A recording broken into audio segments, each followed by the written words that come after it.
Sobrang hirap po nung mga pinagdaanan po namin bago kami napunta dito sa kung saan man po kami ngayon. Bali po yung nanay ko po is midwifery po siya dati. And then po yung daddy ko is retired police. So, pangalawa po kaming pamilya.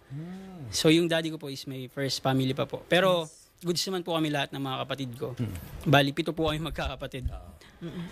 And yun po, sobra po yung struggle dahil syempre po, wala naman po kaming pera ng mga panahon na yun.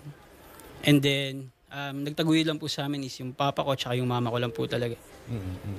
And yun po. Paano pinalakas ang loob mo nitong mga problemang naranasan nyo sa buhay? Actually po, ang pinaka tumatak po sa isip ko, nung bata po ako. One time po, gusto ko po ng sapatos. Nagpapabili po ako sa tatay ko. Tapos, tumatak po sa isip ko na, sabi po ng tatay ko, namatay daw po yung nagtitinda ng sapatos. So, which is, wala lang po talaga siyang pambili ng sapatos. Dinahilan na niya. Dinahilan lang po na namatay daw po yung nagtitinda ng sapatos. And then po, from then, sobra pong, hindi ko naman siya dinamdam, pero ginamit ko po siya bilang sandata ko na sabi ko, balang araw, mabibili ko rin yung mga gusto ko. Mabibigay ko rin sa pamilya ko yung hindi namin nakuha, na hindi kami nagkaroon. Ngayon po halos yung sapatos ko, hindi na rin po mabilang. Kasi parang, sumobra naman po yung dami. Kasi po, parang yun po talaga yung naging motivation ko na sabi ko sa sarili ko na balang araw, mabibili ko din yung sapatos na gusto ko. Ganda naman. And then, yun po, talagang sobrang sarap na andito po kami ngayong magkakapatid. Sino nagpaaral sa iyo habang lumalaki? Ang nagpaaral po sa akin, nanay ko po talaga. Ginapang niya po talaga kami. Saksi po ako na yung paghihirap po ng nanay ko sa amin. As in, lahat po, nagbibenta po kami ng iba't ibang uri ng produkto. Natasha, Avon, Sara Lee, mga bigas, peanut butter na kinukuha namin sa Bulacan. And 4 po kami noon magkakapatid na college na. Kasama po ako ng nanay ko kasi dahil panganay nga po ako. Ako po yung tumutulong sa kanya na magtinda. Maningil sa palengke. Sobrang hirap po kasi, kumbaga, naging idol ko yung nanay ko na sabi ko balang araw, masusuklihan ko din yung paghihirap na naibigay niya sa amin. And ngayon po, yung nanay ko, medyo okay na. Nakapag-travel na po siya ngayon. Iba sa iba't ibang bansa. So yun po, nasusuklihan naman po namin ngayon yung mga naibigay niyang tulong sa amin. Talagang sa sipag at tiyaga rin talaga, no? Opo. Talaga yung, sobrang, again, manifestation na naman, Mamo. Nag-manifest ka eh. Minanifest mo, no? yes po. Bali po, ang ginawa ko, nag-write down po ako ng mga pangarap ko. Bili ng bahay, madala yung pamilya ko sa Hong Kong. Natupad naman po, nadala ko po sila, pero hindi sa Hong Kong, sa Singapore naman po. Pero sobrang minanifest ko po talaga yung gusto kong mangyari para sa pamilya ko. At hindi lang basta pag-manifest, talagang kumilos ka. Oo, Yes kailangan po. samahan mo ng trabaho, ng diskarte. Yes po, yes Hindi po. pwede puro manifestation lang, hindi darating ang biyaya iba, sa'yo. hanggang manifest na lang. Tapos naghihintay na mahulog yung apple sa tree. Pero ang gusto ko malaman, yung pinagdaanan mo bilang seaman. Yun po, bali nag-start po ako ng seaman, 19 years old po ako. Dito po sa Inter-Island, sa Pilipinas po. And then, nakapagtapos po ako ng pag-aaral sa Asian Institute of Maritime Studies. Sobrang hirap po na maging breadwinner. Kasi wala po ako naiipon dahil kapadala po sa pamilya ko. Dahil kailangan ng pantuition, kailangan ng pambayad sa mga dental supplies ng mga kapatid ko.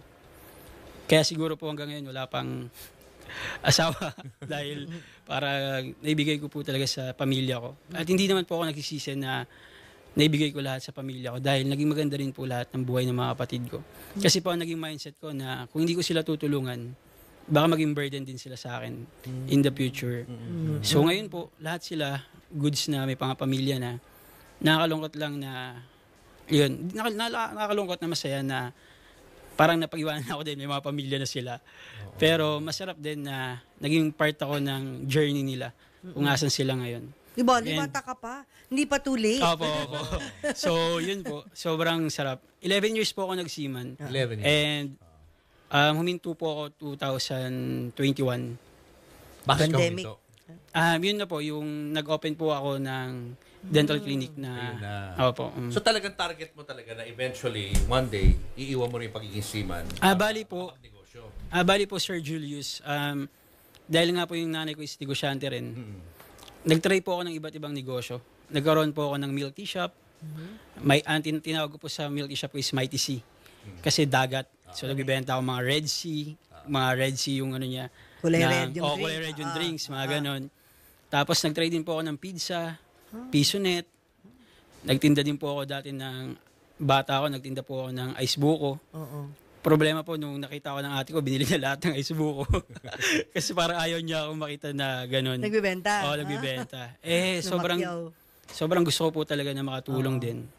And yun po, sobrang sarap po ng feeling. Ngayon po, Ano pa ba yung mga negosyo mo? Yung mga nabanggit bali mo? po, ano po yung iba po nalugi dahil nga po, hindi ako nakapokus dun sa business na yun. Dahil sumasakay pa po ako ng barko. Kaya I decided na mag-stop na po para mag-focus po talaga dito sa business namin ng mga kapatid ko. Oo. So obviously, malaki ang kinikita mo sa pagiging seaman. Yeah. Kaya Opo. nakatulong ka sa pamilya mo, tapos nakakapagnegosyo ka pa. Yes po, kasi Sir Julius, sobrang ko din, dedicated sa trabaho.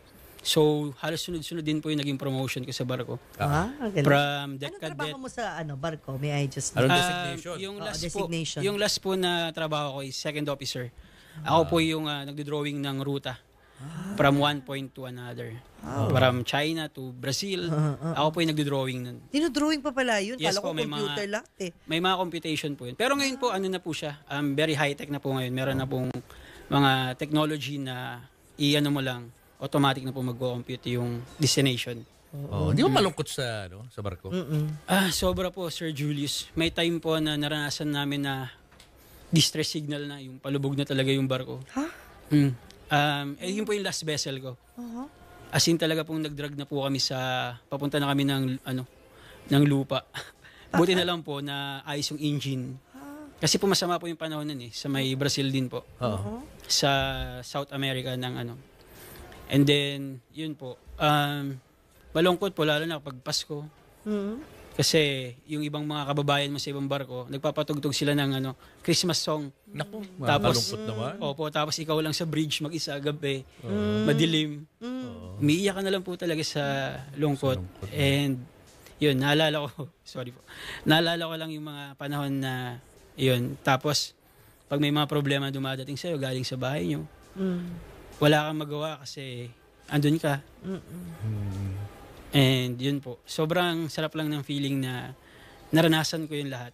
Kaya siguro, naging rin po ako sa mga tauhan ko, sa mga doktor ko ngayon.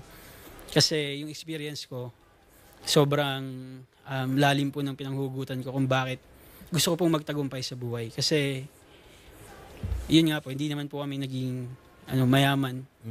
Gusto ko pong maranasan ng pamilya ko or ng mga magulang ko na na yung mga hindi namin naranasan.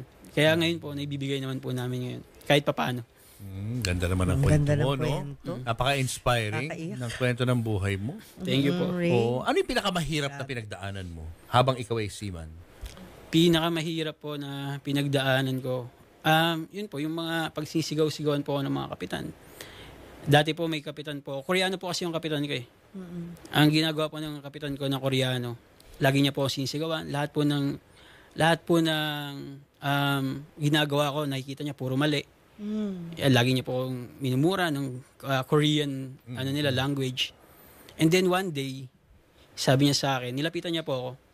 Sabi niya, "Cadet, do you know why I treating you like that? Because no one will save you, only you.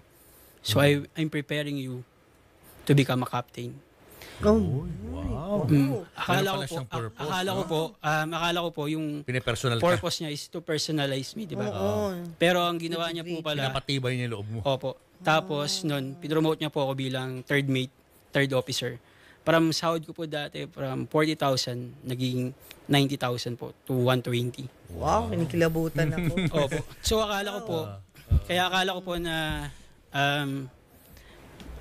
puro galit or Ang buti na lang po, hindi po ako lumalaban talaga na Oo. Kasi seniority. Tapos bago. Tinetesting ka lang. Bago lang po ako. Titiis mo na lang. Tinitiis ko po.